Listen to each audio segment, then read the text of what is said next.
শুভ সকাল বন্ধুরা, কেমন আছো সবাই? উমা হোম লাইফে নতুন একটা দিনে নতুন একটা ব্লগে তোমাদেরকে স্বাগত জানিয়ে আজকের ব্লগটা আমি শুরু করলাম। তো শুভ সকাল বলাটা ভুল হবে, এখন আর শুভ সকাল নেই, এখন 12টা পৌনে একটা মতো টাইম হলো। তো আজকে অনেকটাই লেট হয়ে গেছে। তো স্নান করে প্রত্যেক দিনকার মতন পুজো দেওয়া কমপ্লিট। তো স্নান করে প্রত্যেক দিনকার মতন পুজো দিয়ে আমার কমপ্লিট। তো আজকে সিঁদুর ঠেকাইনি, অন্যদিন সিঁদুর ঠেকাই, স্নান করে আজকে আর ঠেকাইনি। তো আজকে লেট হয়ে গেল, আজকে দুপুরে আমাদের রান্না নেই। তো ওই জন্য আজকে একটু লেট করেই মানে নিচে যে বাদ বাকি কাজগুলো ছিল, এক্সট্রা কাজ, হ্যাঁ, তো স্নান করে পুজো দিয়ে দিলাম। এখন 12টার ওপর যেহেতু রান্না নেই, ওই জন্য বাড়তি কাজগুলো করলাম। নিচে বাড়তি অনেকগুলো কাজ ছিল, সেগুলো করে স্নান করে পুজো দিলাম।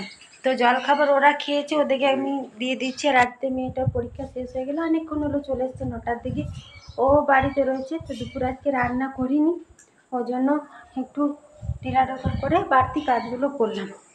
বেজেই গেল। তো আমি তো জলখাবার খাইনি, তো এখন আর কি জলখাবার খাবো, ওই জন্য এখানে আমি একটু চা বসালাম, চা খাবো। আর সকালে দুধ আনা হয়েছে, দুধটা একবার গরম করেছি, যেহেতু গরম চা হয়ে গেছে না।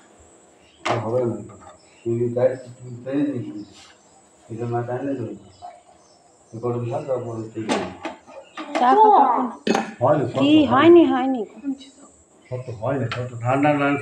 রেডি হয়ে গেছি। তো এখন 2টো মতো টাইম হলো, তো মেয়েটা চলে গেছে আর আমি আমার এই করলাম। গরমে হালকা ফুলকা ঠিক আছে। খেয়ে দিয়ে চলে এলাম, কারণ খাদ্য বাড়ি খেতে গিয়েছিলাম, সেখানে ভিডিওটা করা উচিত নয়, ওই জন্য ভিডিওটা করলাম না। আর প্রচুর পরিমাণে মেঘ এসছে পুরো একদম। তো চটপট করে খেয়ে চলে এলাম। আর আইসক্রিম না, দই দিয়েছে এরকম, তো দইটা আসার সময় নিয়ে এলাম। বাইরে কিন্তু সন্ধে লেগে গেছে, তারপর তোমাদের সাথে আমার আর কথা বলা হয়নি, কারণ তারপরে তো ঝড় বৃষ্টি হলো, থেমে গেছে, 4টার দিকে থেমে গেছে। তারপরে তো চটপট করে দুবার চা খাওয়া হয়ে গেছে। দুবার বিকেলে যা কাজ ছিল সমস্ত কিছু করে নিয়েছি। আর এখানে সন্ধ্যা প্রদীপটাও ধরো দেখিয়ে দিয়েছি এখানে। আর এখন যেহেতু চটপট করে খাবার করতে হচ্ছে, আজকে যেহেতু রাত, এখানে রুটি আমার কমপ্লিট, দেখো রুটি করা কমপ্লিট। আর এখানে আলু ভাজা বসিয়েছি, তাহলে আমার রাতের খাবার হয়ে যাবে। এখানে আলু ভাজা হচ্ছে। সাধ্য বাড়ি থেকে খেয়ে এসে তারপরে একটু রেস্ট নিলাম, রেস্ট নিয়ে তারপরে বিকেলে যা কাজ ছিল সমস্ত কিছু করে নিয়েছি। আর ও একটা ভাড়া গেল। এখন তো বললাম তো ভোট আসছে আমাদের এখানে, তো 13 তারিখে ভোট, মানে সোমবার দিন। তো এখন রেলিতে বার হচ্ছে, জন্য ভাড়া গেল, তো চলে আসবে। আর আজ তো রাস আমাদের এখানে, তো যতটুকু পারবো তোমাদের সাথে শেয়ার করব, ওই জন্য তোমাদের সাথে ওইখানে যতটুকু শেয়ার করব। ঘরের কাজগুলো তো প্রত্যেক দিন 12 মাস দেখাই, তো ওই জন্য বিকেলে যা কাজ থেকে ঝাড় দেওয়া, আলনা টালনা গোছানো সমস্ত কিছু হয়ে গেছে। সন্ধ্যা দিলাম একটু আগেই, তো এখন ফটাফট করে নিলাম। আজকে রুটি আর আলু ভাজা, আর যদি মিষ্টি আনে তো তাহলে মিষ্টি হবে।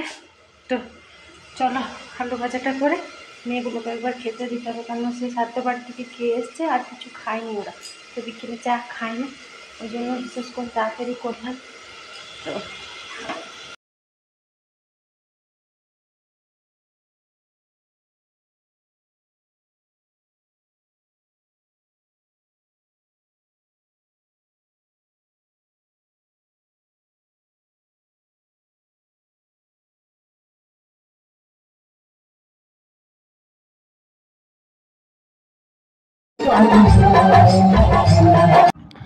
তো দেখো আজকে কিন্তু আমি সামনেই বসেছি, আর স্টার্ট হয়ে গেছিলো।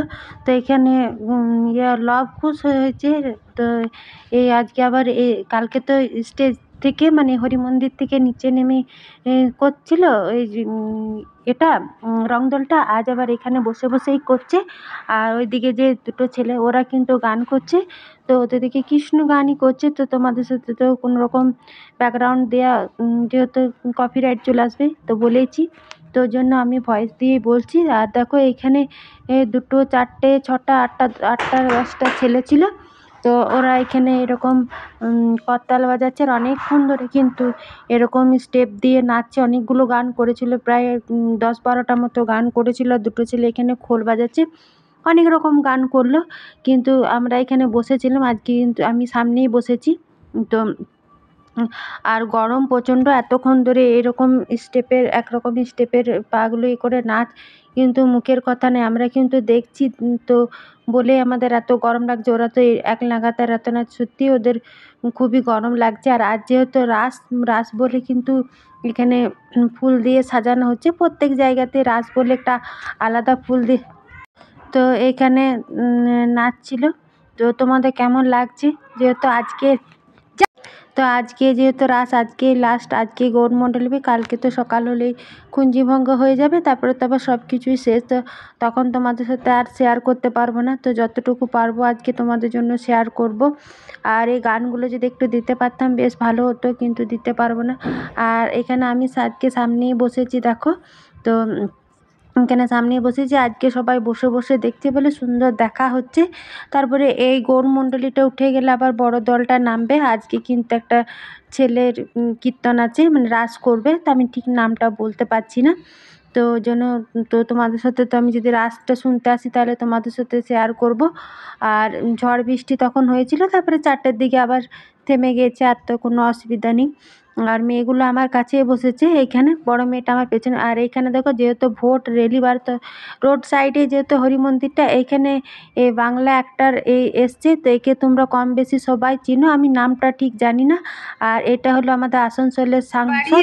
তো বললাম, আমি তো রেলিতে গিয়েছিল, তারপর চলে এলো, তো ওকে আবার এক কাপ চা দিলাম। তো চলো আবার যাই, মেয়েগুলো ওখানে বসে আছে। তো চলো, দেখা তো হয়ে গেল, সবাই আবার নিজে নিজে জায়গার মতো বসে পড়লো। তো এখানে আমিও বসে পড়লাম। তারপরে আরেকবার বাড়ি গিয়েছিলাম, তো ওকে চা দিয়ে এলাম, যেহেতু বললাম আমি রেলিতে গেছে। তারপর দেখো এখানে আবার রাধাকৃষ্ণ সাজানো হয়েছিল, তো আমি এখানে রাধাকৃষ্ণর স্টেপটা মিস করে গেলাম। তো ওই দিকে একবার করে দেখাচ্ছে, মানে ওই দিকে যেহেতু ছেলেগুলো বসেছে, ওই দিকে একবার করে সেই রায়কিশোরী যেমন ঝুলন ঝুলায়, তো ওই দিকে একটা স্টেপ করলো। আর এই দিকে যেহেতু মেয়েরা বউরা সব এই দিকে বসেছে, তো এই দিকেও একটা স্টেপ করবে।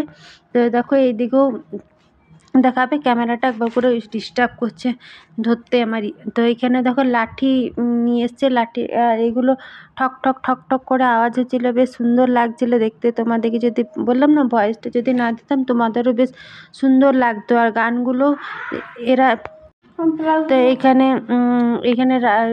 ইয়ে কী বললাম, কৃষ্ণ আর রাধা সেজেছে, আর লব কুশ সেজেছে, আর এইটা এটা কী সেজেছে, হ্যাঁ, আর কি সেজেছে, তারপরে আসুক, তারপর তোমাদের সাথে শেয়ার করব।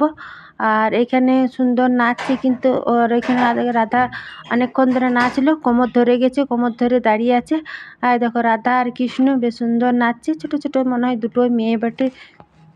তো দেখো এখানে রাধা আর কৃষ্ণ নাচছে। তো তোমরা অবশ্যই আমাকে কমেন্টে জানাবে তোমাদের কেমন লাগছে। আর রাধাকৃষ্ণ কিন্তু অনেকক্ষণ ধরে এরকম একই স্টেপের নাচলো, ওদেরও কিন্তু গরমে যেহেতু অনেক কিছু পরে আছে, তারপরে চুল খোলা আছে, ওদের একটু অসুবিধা হবে। তার এইখানে দেখো শিব সেজেছে, হ্যাঁ একটা একটা করে আসবে, তখন তোমাদের সাথে আমি শেয়ার করবো বললামই তো। তো শিব অনেকক্ষণ ধরে ধ্যান করার পর আবার মা কালী এলো, তো মা কালীটাও বেশ সুন্দর সেজেছে কিন্তু। আর এত জোরে নাচছিল বাবারে, আর ওই দিক থেকে ধড়াম করে এলো, ভয় লেগেছিল আমার। আর এখানে কিন্তু অনেক স্পিডে নাচছিল। আর ওইখানে মা কালীর দুটো কি বলে ওইগুলোকে, ভূত সেজেছে, তো এইখানে এরকম করছিল। তো দেখো সুন্দর লাগছে কিন্তু দেখতে, এখানে বাবা শিবের বুকে পা দিয়ে মা কালী। তো তোমাদের কেমন লেগেছে অবশ্যই কমেন্টে জানাও। রংদল দেখে তো অনেকক্ষণ হলো বাড়ি চলে এসেছি, এসে খাওয়া দাওয়া করে নিয়েছি, খাওয়া দাওয়া বাসন ধোয়া সব কিছু কমপ্লিট। বললামই তো কালকের দিনটা আছে, ঘরের কাজগুলো একটু কম দেখাবো, তাড়াহুড়ো করে খেয়ে নিলাম। আর ছোটো মেয়েটা ঘুমিয়ে গেছে, ওতে যাবে না, বড় মেয়েটা চলে গেছে, তো বড় দলটা নেমে গেছে। তো চলো।